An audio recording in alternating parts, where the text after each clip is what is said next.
terakhir saya kasih kesempatan Anda di acara ini untuk menyampaikan apapun yang Anda anggap penting untuk disampaikan kepada siapapun yang menonton acara ini tentang kekhawatiran kalau Anda jadi presiden, Anda akan pro Islam radikal, Anda akan hentikan semua program-program pemerintah yang sedang jalan, tentang kereta api cepat yang juga mungkin terancam, ya, dan seterusnya dan seterusnya. Kekhawatiran-kekhawatiran yang selama ini muncul ke permukaan kalau seorang Anies Baswedan jadi presiden.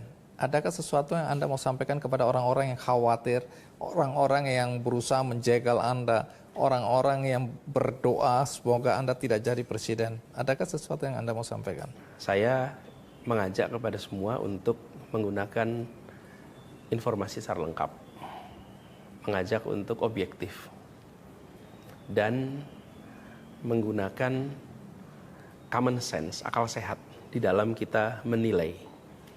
Saya percaya bahwa kenyataan itu akan berbicara jauh lebih kuat daripada pernyataan. Dan apa yang sudah kami karyakan di Jakarta kemarin, itu jadikan itu sebagai basis untuk melakukan penilaian.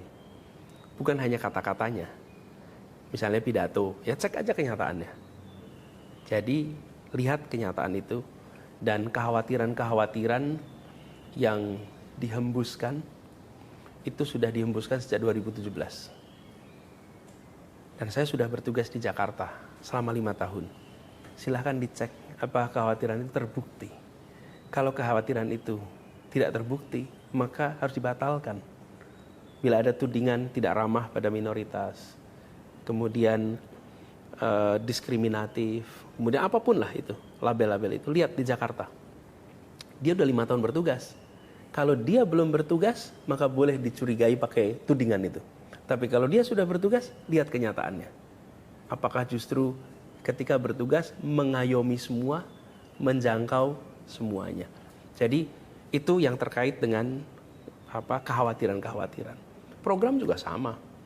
Program baik diteruskan, dibesarkan, dikembangkan. Itu prinsip. Dan ketika program bermasalah harus dikoreksi, lakukan koreksi seperlunya. Jadi kita objektif di situ. Kenapa? Ini kan bukan selera pribadi. Ini amanat dari rakyat. Dan itu juga yang dikerjakan di Jakarta. Boleh dicek kenyataan di Jakarta. Nah, lalu tentang kedepannya, saya melihat bahwa kita harus menomorsatukan tema kesetaraan di dalam kebijakan-kebijakan kita. Sehingga pertumbuhan ekonomi yang tinggi ini dirasakan oleh rumah tangga di Indonesia. Bukan hanya angka pertumbuhannya tinggi secara statistik, tapi rumah tangganya juga merasakan peningkatan kesejahteraan. Karena bisa sekali terjadi pertumbuhan ekonominya tinggi, tetapi yang merasakan hanya sebagian.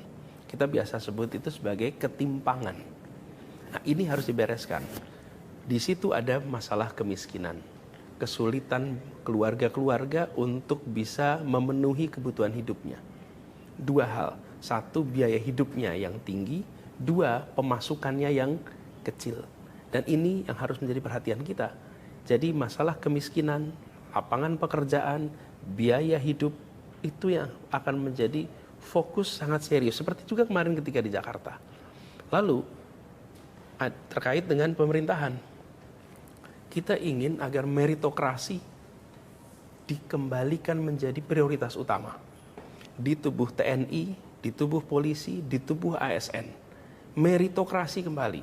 Jangan sampai karir dari mereka-mereka yang berseragam, baik ASN, TNI, polisi, itu karirnya tidak mencerminkan prestasinya. Karirnya mencerminkan prestasinya, bukan karirnya mencerminkan koneksinya. Kenapa? Supaya negara bisa deliver yang terbaik bagi rakyat. Yang pertahanan, yang keamanan, keamanan kepolisian, law enforcement, sama yang pelayanan ASN. Ketika prestasi berakhir pada karir, maka yang terbaik akan mendapatkan kesempatan. Dan kalau terbaik dapat kesempatan, rakyat juga yang mendapatkan kebaikan. Nah, jadi pemerintahan harus pemerintahan meritokratik.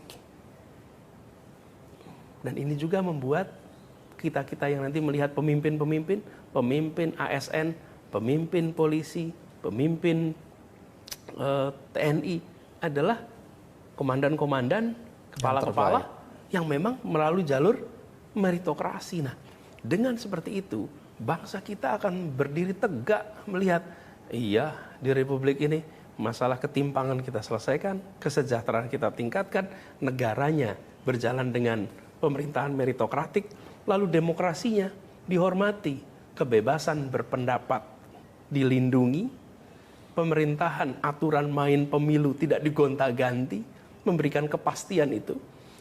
Apa yang terjadi? Kita akan merasakan bahwa Republik ini dalam suasana yang sehat, suasana yang baik. Itu salah satu. Masih banyak lagi, Bang. Tentu waktunya nggak mungkin untuk jelasin semuanya. Tapi sebagai gambaran kita awal. bisa bertemu lagi, karena dosa-dosa Anda masih banyak. Sehingga satu hari kelak, saya berharap kita bisa ngobrol lagi untuk menjelaskan banyak hal yang sampai hari ini masih terus beredar di masyarakat tentang Anda. Baik, sekali lagi terima kasih Mas Anies. Saya menghargai betul waktu Anda. Terus kemudian kedatangan Anda di acara ini karena banyak sekali orang yang tidak percaya lagi-lagi bahwa Anda berani tampil di Kick Andy Double Check. Itu dia wawancara saya dengan Anies Baswedan mengenai berbagai isu. Tentu tidak akan cukup waktu karena banyak sekali informasi, rumors, isu yang beredar di masyarakat yang memang harus dikonfirmasi. Tapi setidaknya hari ini kita sudah mendengarkan penjelasan. Apapun penjelasan Anda boleh percaya boleh tidak, tapi sudah dikonfirmasi.